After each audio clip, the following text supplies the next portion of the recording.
on the big screen. When the show first started, I knew kids would love it. I was worried about grown-ups. And then when the show started being shown around the world, I didn't know whether or not this very American kind of humor would translate. Simpsons. Io amo allo Simpson. And it's amazing how much it has grown and in popularity all around the world. And we've done every single possible piece of merchandise, from action figures to games. It's pretty amazing. There is something universal about these characters. No matter what culture you go into, people seem to respond to it. You know, either they identify with it or they see how crazy Americans can be. How did the pig tracks get on the ceiling?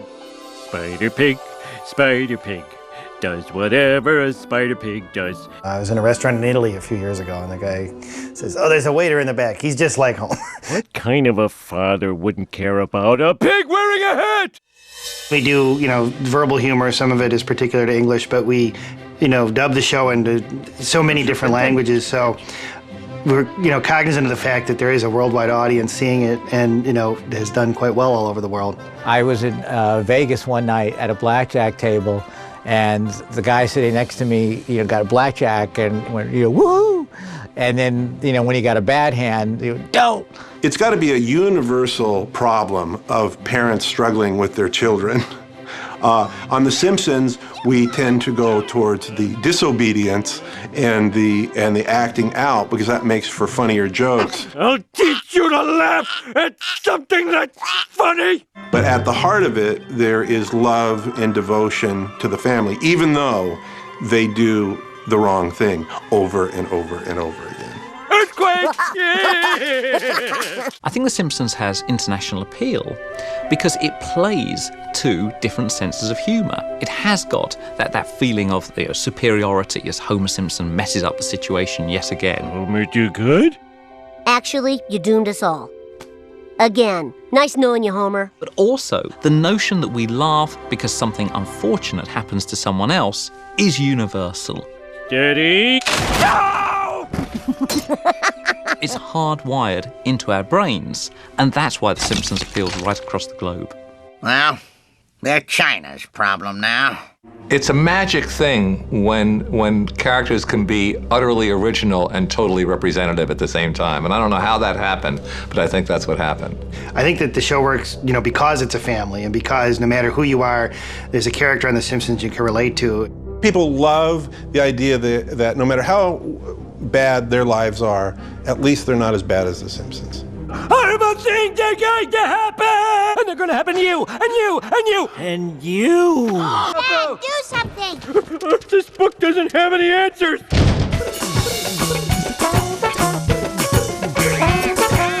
The Simpsons got started actually in this very room. I can't believe it. I was brought in to try my hand at animation on the brand new Tracy Ullman show on the brand new Fox TV network. Classic. Matt Groening was going to meet with Jim Brooks to do cartoons for the Tracy Ullman show. And on the way over to see me, he drew basically what turned out to be The Simpsons. So he was waiting for the meeting, and he drew his family, basically. Homer, it was you! My father's real name is Homer. I really do have two younger sisters, Lisa and Maggie, and I would have named Bart Matt, but I thought that would be too obvious when I was pitching the show to Jim Brooks. The reason why it's my family is like I needed names, So okay, I have my dad, my younger sisters. The Simpsons are basically an extension of my childhood drawing style. When Matt designed the show, he was very meticulous and wanted it to be simple lines that could show emotions very easily. The animation at the very beginning was so primitive, but there was a friendliness to the crude original style of the show that resonated with people, and they loved it. The characters are very easy to draw. Even a 4-year-old can draw a pretty good Bart. And I think that simplicity is really, really valuable. You got a bite. Whoa, Mama!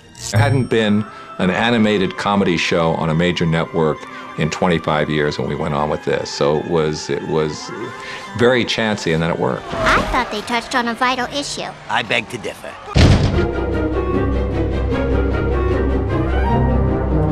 The Simpsons are a family who love each other but completely drive each other crazy. How'd he do You it? little... You strangle you! Diddly, diddly. Well, the Simpsons are what we call in this country a dysfunctional family that somehow manages to work. You'll pay for ruining this golden family moment! There's Homer, the father. He works in a nuclear power plant. He is totally in the grip of whatever his dominant impulse is. And now to find my family, save my town, and drop 10 pounds! He's creatively brilliant in his stupidity. He thinks of the most inventive ways to be fantastically, hilariously dumb. What? You can't kill him if he's wearing people clothes! Maybe every family has a Homer that they try and see as little as possible. He's a lazy worker. He has a huge weight problem. He's devoted to his stomach. Ah!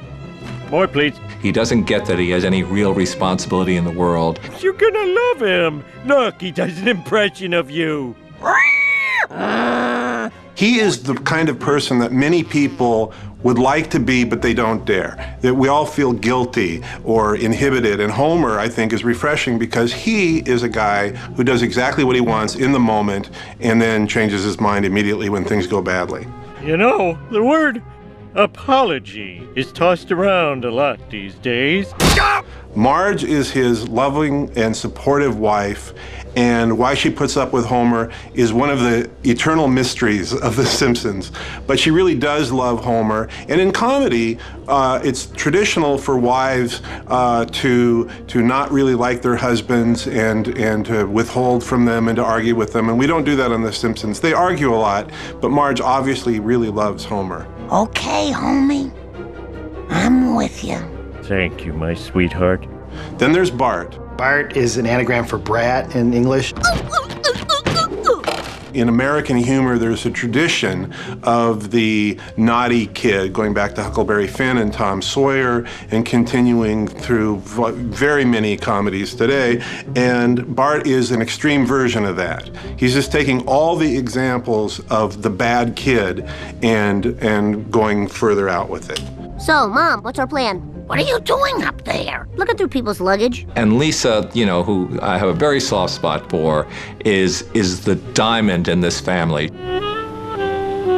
If you had to pick a Simpson that you'd want to be, it would be Lisa Simpson. And I think in part, that's because you have in your heart, you know in your heart that she is going to grow up and escape and move away and have a much better life. Everyone else in the show seems pretty much stuck. Right now, pollution in Lake Springfield will be at this level.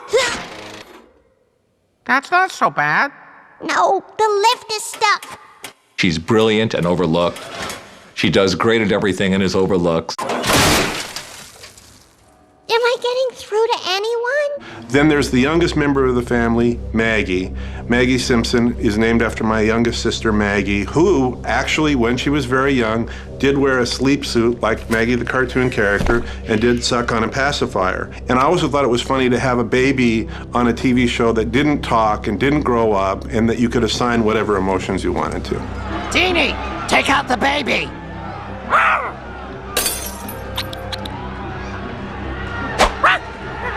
Well, I think the great thing with this family is that with all the problems each brings to the game, they'd never survive without each other. Despite everything, I miss your father. Me too. His big fat ass could shield us all.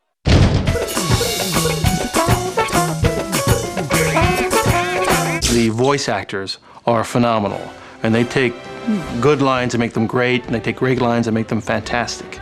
I'm the keynote speaker, so it's important I don't smell sweaty. My favorite aspect of this whole process is not a specific character, it's watching the actors perform. It's really fun just to be in the same room with them. I'm stuck in traffic. I love it because for the most part we're all there.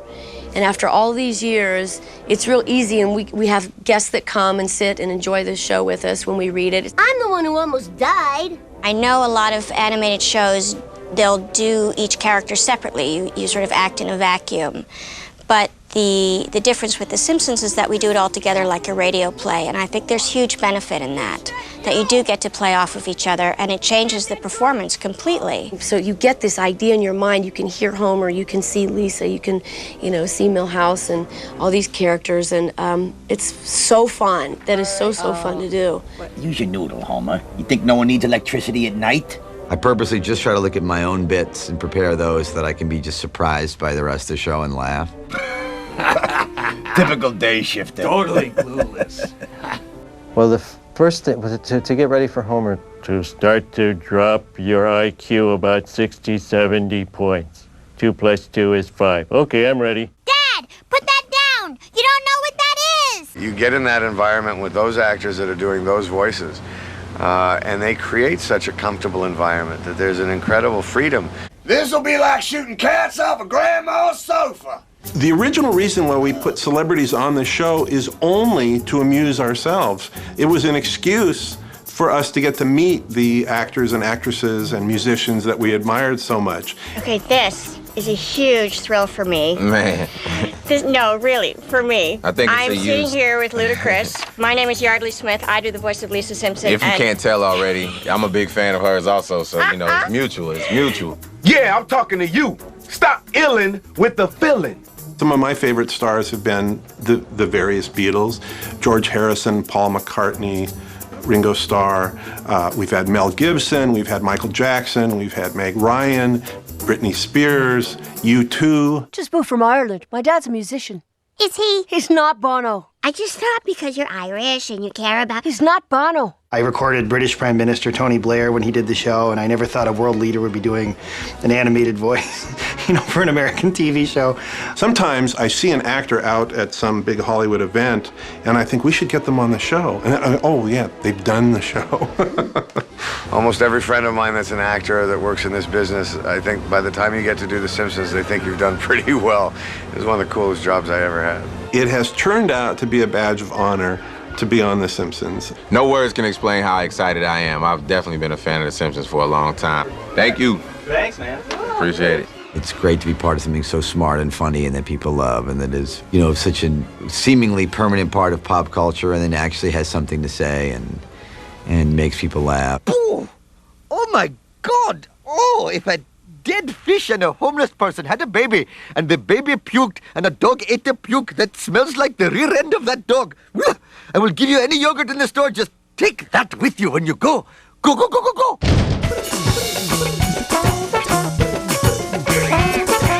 I think that one can understand a great deal about the psychology of humour and laughter through analysing The Simpsons, mainly because it makes people laugh. And it doesn't just make them laugh once, it's consistently funny. And it's been consistently funny and hugely successful over time. The Simpsons are very adaptable in which way they go with comedy. Now Homer Simpson's gonna show he has cojones. Oops. The fact The Simpsons is an animation allows its creators, obviously, to do things which would be impossible to do in real life. Hey, my luck's beginning to turn. And also to control the timing of comments and of scenes in a way that would be very, very problematic if it were real people in real situations. Relax, those pious morons are too busy talking to their phony baloney god. We just want to, look at an issue and look at both sides of it. You let the viewer judge for him or herself, but, just hold up a mirror to society in a funny way is the goal of the show. Well, for once, the rich white man is in control. Now, Freud wrote a huge amount about humour. And he said, we have all these anxieties, all these worries in life, and we repress them. And humour is a way of getting them out into the open in a socially acceptable way. Just look into your heart, and you will find the answer. See, this is why I'm a cat person. We've always been a family entertainment where, depending on your age and who you are, you'll laugh at different things. So that you'll see somebody very cool laughing at one thing. You'll see a child laughing at another. You'll see his parent laughing at another. And that's one of the things I just love about the show when you see it with an audience. What happens to me if it's my fault? You'll have to attend a 1-hour parenting class. It was all his idea. He's out of control, I tell you. So you have this cartoon, which looks like it should really just appeal to kids, makes slapstick in its way. I'm afraid we lost him, sir. Damn it! But of course, there's an extra layering there that adults find it funny as well. And so you have something very special, something that really does appeal to both children and adults. That's extremely unusual. Homer, I don't mean to be a nervous pervis or anything, but if he falls, couldn't that make your boy a paraplegerino? Shut up, Flanders. Yeah, shut up, Flanders. Well said, boy.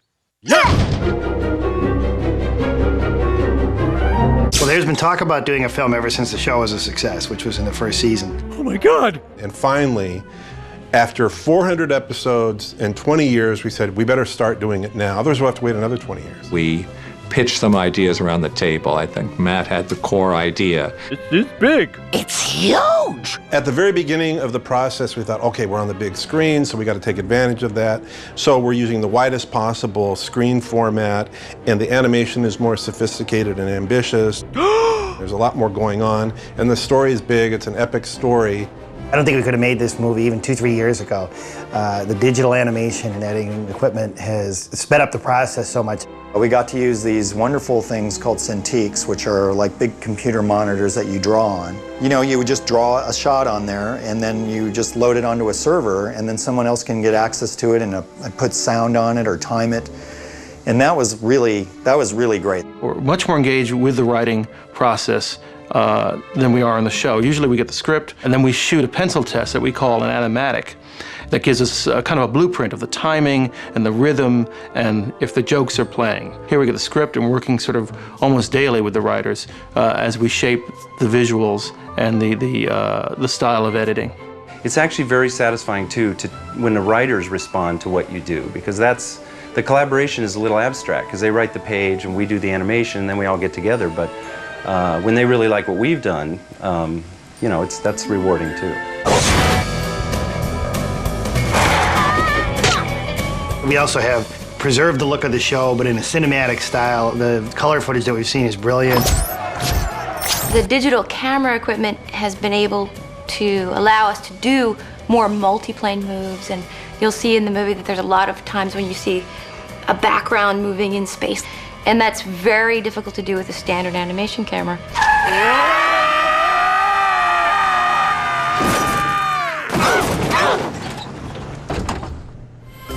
It's still our characters, it's still our style, which is very important to us.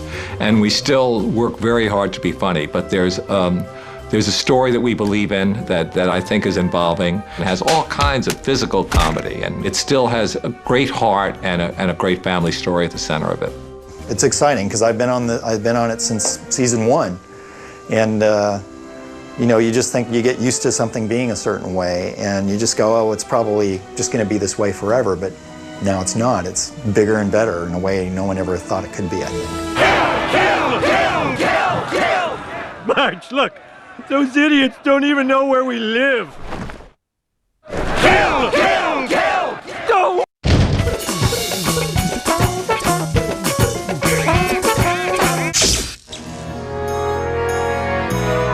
I had a little head start because I had Danny Elfman's tune, you know, and I think Danny managed to set up a world, you know, which I was really happy to embrace.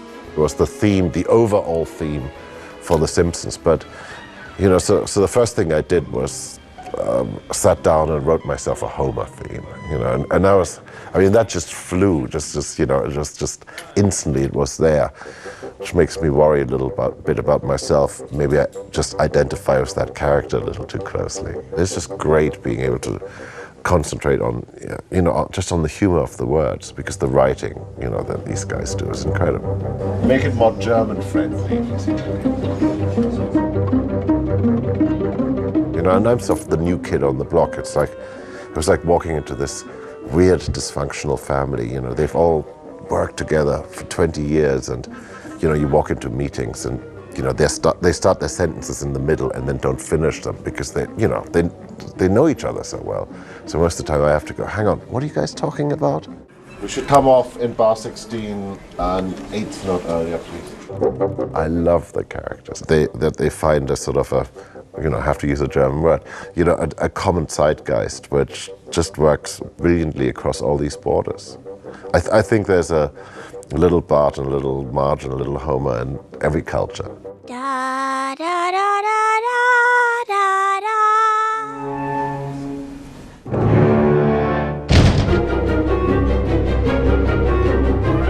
We've kept the plot of the Simpsons movie a secret for so long that it's really difficult for me to give out any clues. One thing I could probably give away is that Homer does something.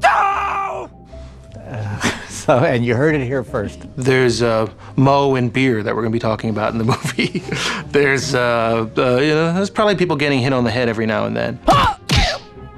But it's, basically about Homer doing the dumbest, most selfish thing he's ever done and then trying to redeem himself.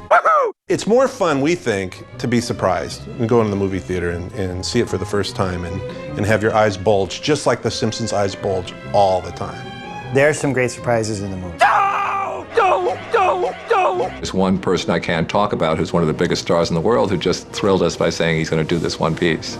The reason for doing a movie, for me personally, is just to hear a theater full of people laughing at the same time. Unlike the TV show where everybody's watching at home, to hear the audience laugh together will be great.